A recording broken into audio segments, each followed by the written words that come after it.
নমস্কার বন্ধুরা, আমি কোজাগরি আবারও চলে এসেছি তোমাদের সামনে একটা ভিডিও উপস্থাপন করব বলে। আজ আমি তোমাদের সামনে যেই ভিডিওটি উপস্থাপন করতে চলেছি বা যেটা তোমাদের কাছে পেশ করতে চলেছি সেটা হলো অর্থ সংক্রান্ত সকল সমস্যা থেকে কিভাবে মুক্তি লাভ করবে সেই সম্পর্কিত একটি টোটকা টিপস তোমাদের সাথে শেয়ার করব। একটি নয় বা বেশ কয়েকটি তোমাদের সাথে টোটকা টিপস আমি শেয়ার করব। আশা করি তোমরা উপকৃত হবে, লাভবান হবে। ভিডিওটি আশা করি ভালো লাগবে। টোটকা টিপস যখনই আমি তোমাদের সাথে শেয়ার করি তখনই তোমাদেরকে একটাই কথা বলি, বন্ধুরা, যে কোনো টোটকা ক্রিয়া সম্পন্ন করতে গেলে না ভগবানের ওপর আস্থা বিশ্বাস রেখো। তুমি যাকে বিশ্বাস করো বা তুমি যাকে মানো তিনি তোমার ইষ্ট দেবতাও হতে পারেন। তো তাকে তুমি বিশ্বাস রেখো, তার উপর ভগবানের উপর আস্থা বিশ্বাস রেখো। আর নিজের মনের পজিটিভিটিটা যেই সময় টোটকা ক্রিয়াটি সম্পন্ন করবে সেই সময় নিজের মনের পজিটিভিটিটাকে অবশ্যই কাজ করাতে হবে। মানে পজিটিভিটিটাকে কাজ করানো মানে আমি এটাই বলতে চাইছি, যখন তুমি টোটকা ক্রিয়াটি সম্পূর্ণ করছো সেই মুহূর্তে তোমাকে মনের পজিটিভিটিটাকে এইভাবেই কাজ করাতে হবে যে তুমি যে এই ক্রিয়াটি করছো এর দ্বারা তুমি ফললাভ করে গেছো, তুমি উপকৃত হয়েছো। আশা করি আমি বোঝাতে পারলাম। স্পেশাল টোটকা ক্রিয়াটা কি অর্থ সংক্রান্ত অবশ্যই তোমাদের সাথে শেয়ার করব, কিন্তু চলো বন্ধুরা তার আগে একটু আমার চ্যানেলের ইন্ট্রোটা দিয়ে ফেলি। বন্ধুরা, আমি ওমের মা চ্যানেলে তোমাদের আবারও সুস্বাগতম। আশা করি সকলে খুব ভালো আছো, সুস্থ আছো, আমিও ভালো আছি। বন্ধুরা, যে কোনো টোটকা টিপস যখন শুনবে যদি ভালো করে শুনে নাও তো ভালো কথা, চাইলে লিখে নিতে পারো, যেন টোটকা ক্রিয়াটি সম্পন্ন করার সময় যখন সম্পন্ন করতে যাবে যেন ভুল না হয়, কারণ ভুল টোটকা ক্রিয়ায় কিন্তু হিতে বিপরীত হয়ে যায়। তো চলো একটার পর একটা অর্থ সংক্রান্ত সকল সমস্যা থেকে মুক্তি পাবার জন্য টোটকাগুলি শেয়ার করতে থাকি। প্রথম যে টোটকা ক্রিয়াটি সেটা বলছি, ভালো করে শুনে নাও, চাইলে লিখে নিতেও পারো। বালিশের নিচে তুমি যে বালিশটা ব্যবহার করো সেই বালিশের নিচে লাল কাপড়ে বেঁধে রাখো 5টি ছোট সবুজ এলাচ। সবুজ এলাচগুলো যেন গোটা অক্ষত অবস্থায় থাকে। 5খানা গোটা ছোট সবুজ এলাচ লাল কাপড়ে বেঁধে রাখো।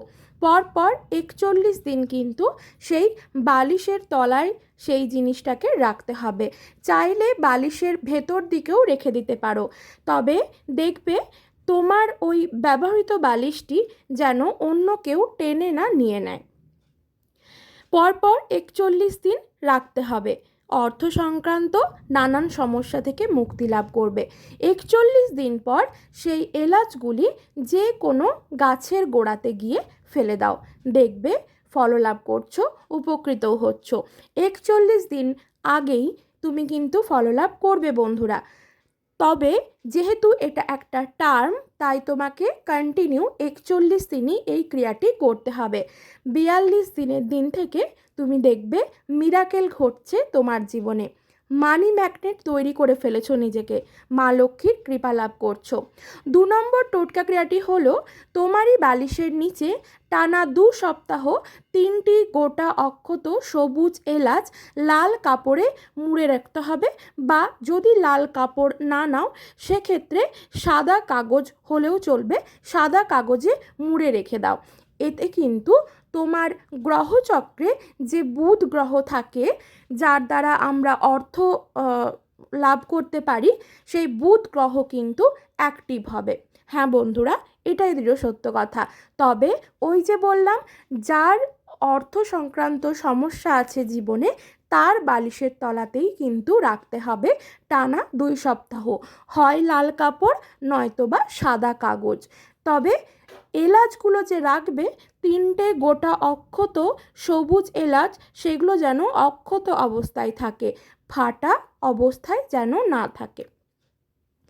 3 নম্বর যেটা সেটা হলো তোমার জীবনে তুমি যদি জীবনে খারাপ স্বপ্ন দেখো, ধরো ঘুম হচ্ছে, খুব ডিপ ঘুম হচ্ছে, হঠাৎ করে ডিপ ঘুমের মধ্যে তুমি অনেক উল্টোপাল্টা স্বপ্ন দেখছো, হয়তো মারা যাবার স্বপ্ন বা প্রিয়জনকে হারানোর স্বপ্ন বা টাকা খোয়া যাবার স্বপ্ন, অনেক খারাপ স্বপ্ন কিন্তু আমাদের জীবনে আমরা দেখে থাকি, প্রায়শই দেখে থাকি। তো এই খারাপ স্বপ্ন থেকে মুক্তি পাওয়ার জন্য 2টি ছোট সবুজ এলাচ তোমার বালিশের নিচে রেখে দাও।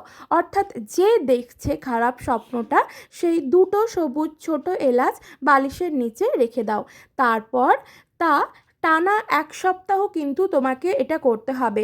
প্রত্যেক দিন রাতে শুতে যাবার সময় 2টো সবুজ ছোট গোটা অক্ষত এলাচ প্রত্যেক দিন টানা 1 সপ্তাহ বালিশের নিচে রাখতে হবে।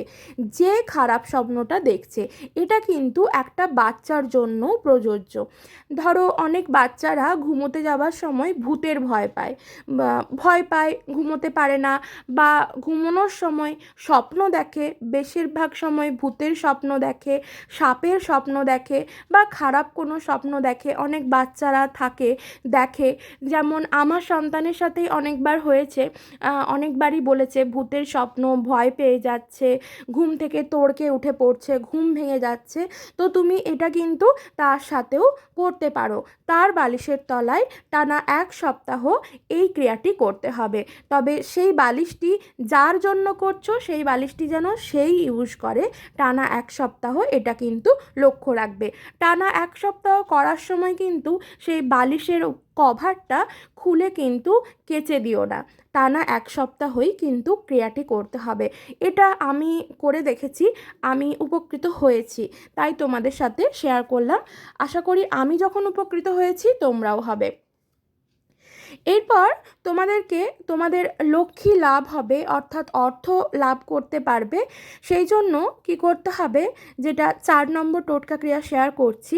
1 টুকরো কর্পূর নিতে হবে, 2টো অক্ষত লবঙ্গ সহযোগে জ্বালাতে হবে সেই কর্পূরটিকে। দেখবে তোমার জীবন থেকে নেগেটিভ শক্তি দূর হবে, পজিটিভ শক্তি আসবে তোমার জীবনে। তার ফলেই কিন্তু লক্ষ্মী লাভ হবে, তোমার আটকে থাকা কাজ সহজে হয়ে যাবে। 5 নম্বর যে টোটকাটি শেয়ার করছি সেটা হলো 1 টুকরো কর্পূর সহযোগে যদি তুমি একটি দারচিনিকে জ্বালাতে পারো, 1 টুকরো কর্পূর সহযোগে, দেখবে প্রচুর পরিমাণে অর্থ আসবে। তবে এই ক্রিয়াটি যখন করবে সবার চোখের আড়ালে করতে হবে। ক্রিয়াটি করার সময় যেন কেউ তোমাকে দেখতে না পায়, এমন পরিস্থিতিতেই তোমাকে করতে হবে। ক্রিয়াটি কিন্তু সবার চোখের আড়ালেই করাটা দরকার। আর ক্রিয়াটি তুমি তোমার ঠাকুর ঘরেও করতে পারো, কারণ ঠাকুর ঘরে নিশ্চয়ই সবসময় কোনো মানুষ যাচ্ছে না, তো তাই জন্য তুমি সেখানেও করতে পারো, করা চলবে। 1 টুকরো কর্পূর আর একটি দারচিনিকে জ্বালিয়ে ফেলতে হবে, জ্বালিয়ে সেটাকে আরতি করতে হবে মা লক্ষ্মীর কাছে। তো আরতি করতে পারলে ভালো হয়, বা ধরো তুমি ঠাকুর ঘরে করতে পারলে না, সেই সময় তুমি মা লক্ষ্মীকে স্মরণ করে সেটাকে সেই ধুঁয়োটাকে ঘরের মধ্যে প্রত্যেক কোনায় কোনায় ঘুরিয়ে দাও, দেখাও, দেখবে প্রচুর পরিমাণে অর্থ আসবে। এটা 2 থেকে 3 দিন ক্রিয়াটি করতে হবে পরপর, তার মধ্যেই কিন্তু তুমি রেজাল্ট পেয়ে যাবে। এর টার্মটা হলো 2 থেকে 3 দিন করতেই হবে।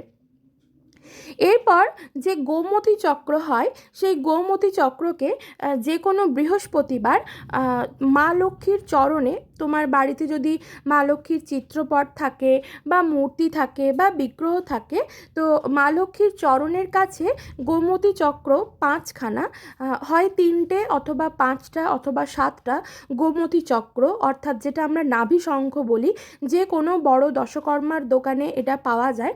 তো সেখান থেকে কিনে নিয়ে আসো, গোটা অক্ষত অবস্থায় নিয়ে আসবে, দেখবে যেন ফাটা না থাকে। এগুলো শুধুমাত্র দশকর্মার দোকান বলে না, এগুলো কিন্তু যে কোনো রূপোর দোকানেও পাওয়া যায়, এই গোমতী চক্র বা নাভি শঙ্খ। এটা মা লক্ষ্মীর অতি প্রিয় জিনিস। তো এই গোমতী চক্র বা এই নাভি শঙ্খটি 3টি অথবা 5টা অথবা 7টা নিতে হবে। যে কোনো বৃহস্পতিবার লাল কাপড়ের ওপর গোমতী চক্রটি প্রথমে আগে ধুয়ে গঙ্গা জল দিয়ে শুদ্ধ করে নাও, লাল শালু কাপড়ের ওপর সেগুলিকে ভালো করে সাজিয়ে রাখো, সেটি মা লক্ষ্মীর চরণে রাখো, সেখানে একটুখানি ধান দাও, একটা 16 আনার কয়েন দাও, সেই 16 আনার কয়েনে একটু সিঁদুরের ফোঁটা লাগাবে, আর দিয়ে সেটা হলুদ ফুল সহযোগে মা লক্ষ্মীর চরণের কাছে রেখে দাও। বৃহস্পতিবার দিন সন্ধেবেলায় সেই জিনিসটি সন্ধে দেখানোর পর তুমি তুলে নিয়ে তোমার অর্থ রাখার জায়গায়, তুমি যেখানে অর্থ রাখো বা সঞ্চিত অর্থ রাখো সেই জায়গায় রেখে দাও। তুমি এই জিনিসটি তোমার মানি ব্যাগে বা পার্সেও রাখতে পারো, তাহলেও হবে।